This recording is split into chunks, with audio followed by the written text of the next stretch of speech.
Welcome to BlackRock Inspired. The question, are we living in a computer simulation, might sound like something out of a sci-fi movie, but believe it or not, some very smart people are actually considering this idea seriously. This idea is called the simulation hypothesis. It suggests that everything we know, see, and experience is just like a video game coded by some super intelligent being.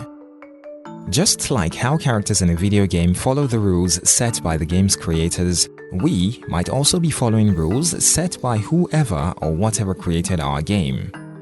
This thought is not as far-fetched as it sounds. After all, the laws of nature, like gravity and how light travels, work mathematically. So, you could argue that our universe is like a giant computer calculating these laws.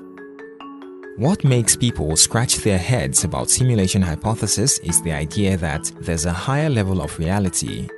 In this higher level, someone or something can change the rules of our game. This sounds a lot like the powerful, all-knowing being that many religions talk about. But those who support the simulation hypothesis say they believe in it not because of faith but because of logic and reasoning. Think about this. You've probably heard the saying, seeing is believing, but what if what you're seeing isn't real? This is the idea behind a thought experiment called brain in a vat. The brain in a vat theory proposes an intriguing scenario where an individual's brain detached from the body is kept alive in a nutrient-rich vat. This isolated brain is connected to a sophisticated supercomputer which sends it electrical signals simulating the sensations our brains typically perceive from the outside world. Suppose you are the subject of this theory, a brain in a vat. In this case, your conscious experiences would feel no different from what you've always experienced throughout your life. However, if these computer-generated experiences lead you to believe that you possess a physical body, then that's where the illusion comes in. In reality, you're a brain without a body, living in a simulated world, unaware of your actual circumstances. It makes you wonder, how can we be sure we're not just brains in vats or characters in a cosmic video game? So, are we living in a computer simulation? We don't know for sure, but asking this question makes us think deeply about what's real and what's not. It's like the world just got a little bigger and a lot more interesting, and as the saying goes, the only limit to our understanding of reality is our ability to imagine it. And that's why some of our sharpest minds have found this entertaining and interesting. The philosopher Nick Bostrom and tech mogul Elon Musk, for example, have both claimed that it's plausible, even likely, that our reality is nothing more than a complex computer simulation. Bostrom has a theory that suggests if there are many advanced societies out there that can create virtual realities with conscious beings, then there would be more of these virtual beings than real ones. So he thinks it's likely that we are living in one of these virtual realities.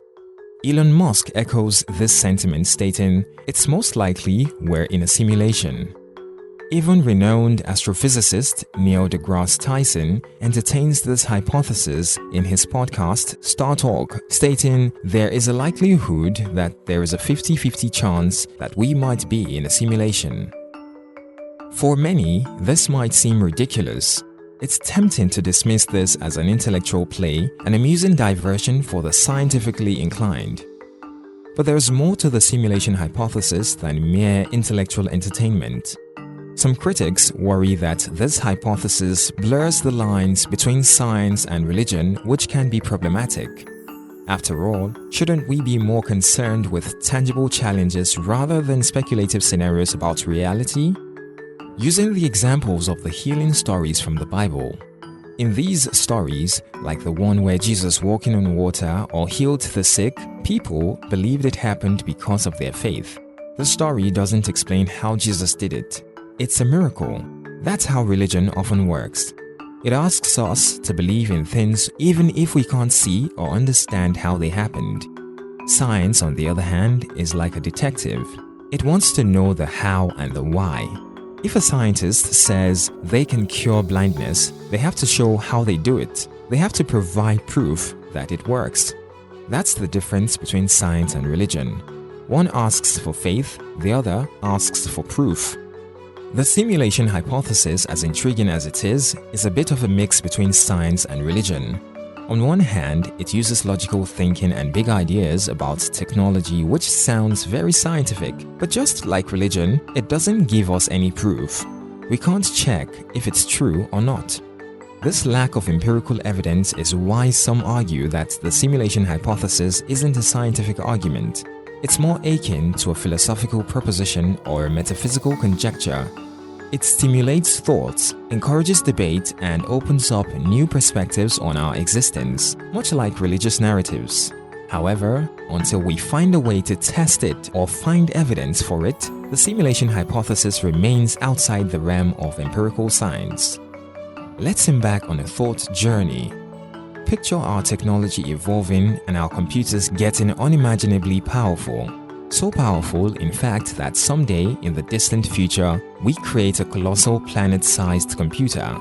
A computer capable of simulating our entire universe, mirroring every detail from the laws of physics to the complexities of biology.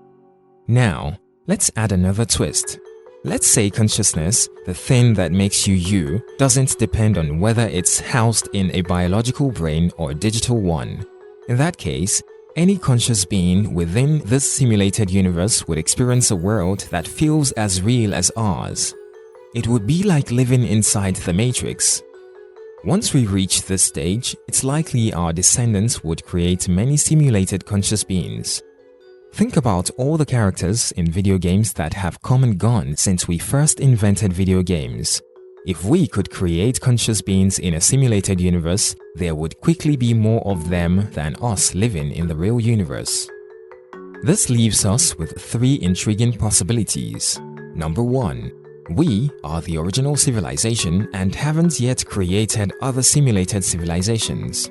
Number 2. We are a simulated civilization and the real universe is out there somewhere. Number 3. There's a rule or law that prevents civilization from creating simulated universes. These possibilities opens up a Pandora's box of philosophical questions.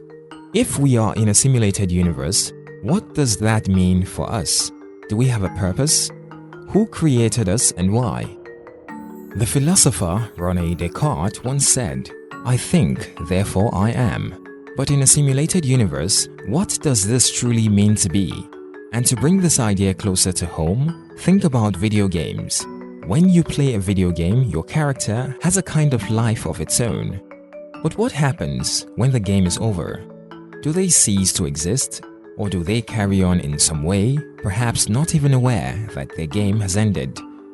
Let's pause for a minute. Let's take a deep breath.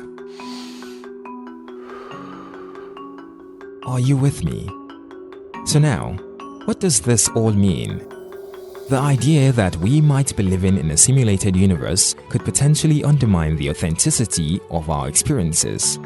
Everything we feel and experience, every thought we have, is just a part of the complex digital code. Quite a concept to wrap your head around. In this light, would our experiences still hold the same authenticity? Would triumphs still taste as sweet or setbacks sting as sharply if we knew they were prescripted lines of a cosmic code? This notion can really stir the pot of existential questioning, possibly stripping away the significance we attribute to our life's experiences. This train of thought brings us in line with Albert Camus' philosophy known as the absurd. He proposed that life can sometimes feel so inexplicably bizarre as if the rug of reason is constantly being pulled out from under us. Or just maybe the realness of our universe doesn't actually matter when it comes to the worth of our experiences. Think about it. Our emotions, relationships, and personal growth shapes us and color our understanding of the world. When we laugh, joy bubbles up within us. When we cry, sorrow washes over us. These emotions are as real as it gets, and they leave significant imprints on our lives. Maybe the origin of our experiences, whether they are born from a natural or simulated world, doesn't make them any less valuable or authentic. After all, it's like Friedrich Nietzsche once said, "We have art in order not to die of the truth." So, in other words, whether our universe is real or simulated doesn't make our experiences any less meaningful, impactful, or true to us. In conclusion, the idea of our universe possibly being a simulation is a fascinating and mind-bending concept that bridges the realms of philosophy, science, and technology. Whether you align with the view that our experiences retain their value regardless of the real or simulated nature of our universe, or you believe that the authenticity of our experiences might be undermined if we were indeed in a simulation, the exploration of these ideas itself is a captivating intellectual journey. The fact we can think about this is really mind-blowing.